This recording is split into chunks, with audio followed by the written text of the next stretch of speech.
Hello friends, let's look at conditional statements. Let us talk about a clock. Let's say the time is 12 hours 59 minutes. What would be the time after 1 minute? Have a wild guess? Okay, before that, the clock is in 12-hour system, not 24-hour system. 1 o'clock, isn't it?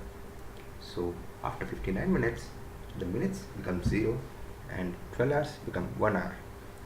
So you get it right. After 1 minute, the 12 hours 59 minutes becomes 1 hour. Let's look at how to code this. So if the minutes are equal to 60, then the minutes become 0, else there will be an increment by 1. So if a statement has if condition and it passes the test expression, then the statement below it executes, otherwise it doesn't. So if the minutes are equal to 60, then minutes become 0, else there will be an increment in the minutes.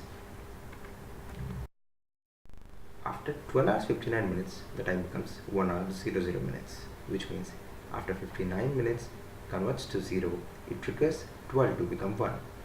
This is where we use nested if else conditions, which means the second operation, the minutes operation, is dependent on the first operation, hours operation.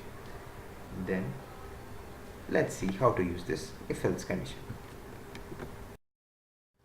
So if the minutes is equal to 60, say, then the minutes are converted into 0, in which case the hours of 12 is converted to 1, which is nested, which is inside this actual if statement.